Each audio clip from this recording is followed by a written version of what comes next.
Greta, your first climate strike was a lonely event a little over a year ago, and in the intervening time you have sparked the interest of millions, literally, of children around the globe, demanding action for climate change. What's your message to world leaders today?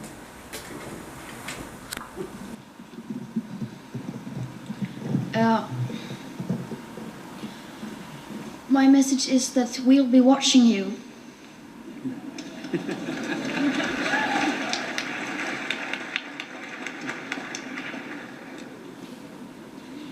This is all wrong. I shouldn't be up here. I should be back in school on the other side of the ocean. Yet you all come to us young people for hope. How dare you? You have stolen my dreams and my childhood with your empty words, and yet I'm one of the lucky ones. People are suffering, people are dying, entire ecosystems are collapsing. We are in the beginning of a mass extinction, and all you can talk about is money and fairy tales of eternal economic growth. How dare you?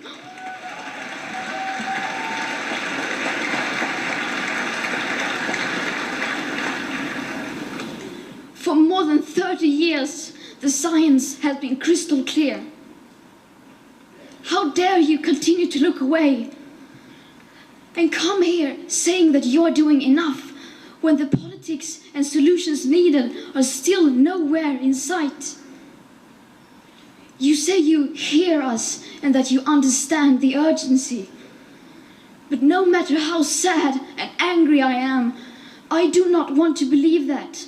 Because if you really understood the situation and still kept on failing to act, then you would be evil, and that I refuse to believe.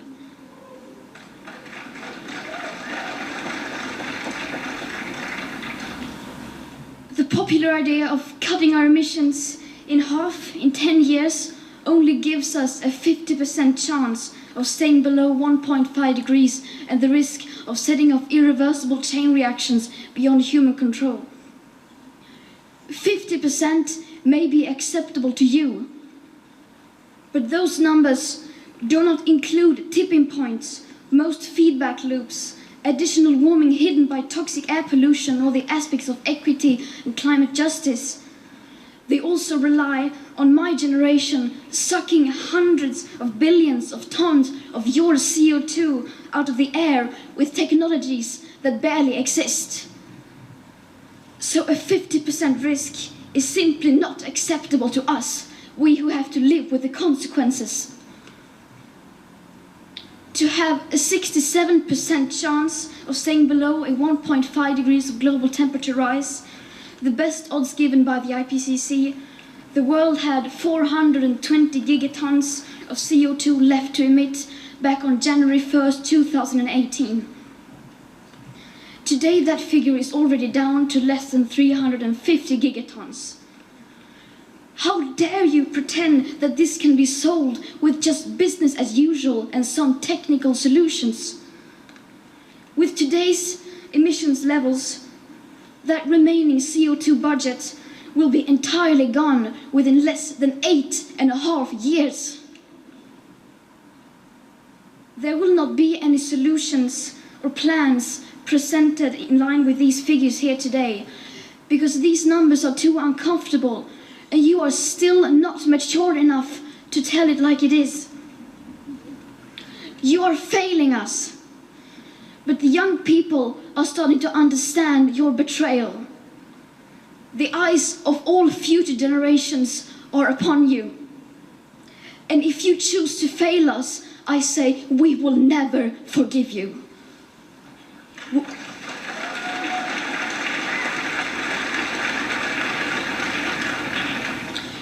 We will not let you get away with this. Right here, right now, is where we draw the line. The world is waking up, and change is coming whether you like it or not. Thank you.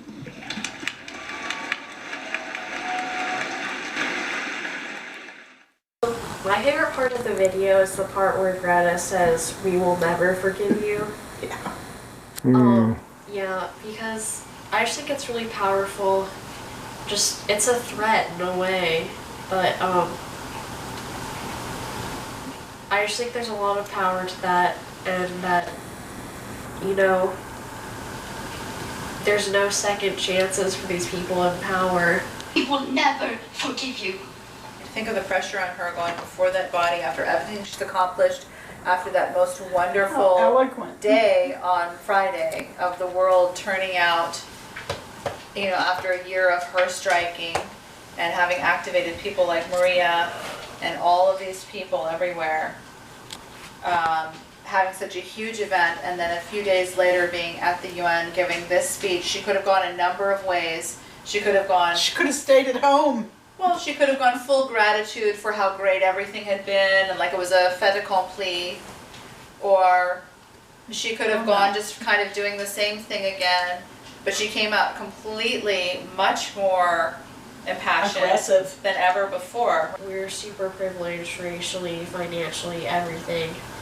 We're trying to do everything we can, and we need to, and that's what we're asking our leaders to do, except they have to go above and beyond, and like Greta says, do the seemingly impossible. Environmental issues were not my favorite issues. My issues were much more people issues. I cared about politics, I cared about different communities coming together and solving problems together. Issues of trees and animals and land were never my favorite issues. I always thought there were a lot of white people in America to care about those issues, and I was going to care about issues of people of color, whether they were Arabs or international people or issues of African Americans in this country. Those were the issues I was really passionate about.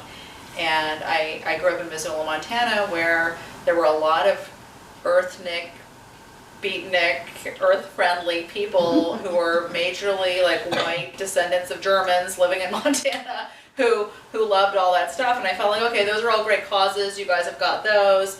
I really am impassioned around human dialogue.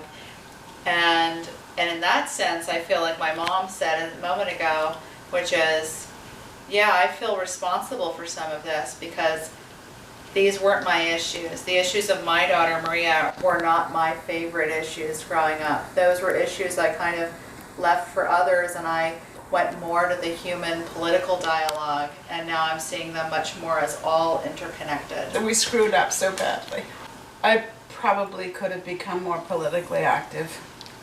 But in the time that I was younger, it wasn't like a focus. We weren't recognizing this as a problem. On the May 24th strike, which is the first strike that I participated in, it was like a big global one again, like a march. We did a die-in outside of the Amazon building in Seattle. And that now, in recent times, like thousands of Amazon workers have also left their jobs to come strike with us. We were in New York, and I wanted to go there because, you know, every Friday there's a climate strike in pretty much most large cities, like here in Seattle, there's one that I go to every Friday. And of course, in New York City, there's also one every Friday outside of the United Nations building. So I wanted to go there, and I got to meet a bunch of amazing climate activists. I got to meet Shia Bastida, who is a super amazing indigenous Mexican climate activist. And her home was flooded, so she had to come to the US, and now she's fighting for everything in the climate justice movement. And I got to meet a lot of other amazing activists there too. Her story really impacted me though, the most. We would need everyone to have the information of what's happening right now and what's going to happen with the climate crisis if we don't act, which I feel like personally, like I said, as a person in a very like privileged community, like almost a majority of the people that I interact with, I feel like don't have all of the knowledge and Sense of science urgency. behind what's going on. Watch the Weather Channel. You see many more people responding in terms of the climate crisis, in terms of weather, because weather is sort of a humanizing of climate. And they get forecasts about it and it impacts their lives. And I think that's a way to interact with a kind of a mass public that is interpreting what's going on around them and becoming concerned about it. And then tying that to education, tying that to action and advocacy could be a real way to mobilize a lot of people across really diverse backgrounds and diverse geographies to take action around an agenda to address climate. Because we're gonna make it happen together. I agree. I think when things really happen is when they need to happen, when there's urgency. And I think the problem with this particular crisis has been a level of priority and focus And around it's it. so slow moving. Yeah, and there's also so many competing issues in politics. So from the Zukowski household, Dar and Amina and Layla and Maria and Vanessa and I are visiting. We bid you adieu, and let's hope that we all come to the point where we truly can value the natural world to the point where we're willing to make some steps in the right direction. Adios. When there's too much carbon C. Alright. Global warming ain't meant to be. Alright.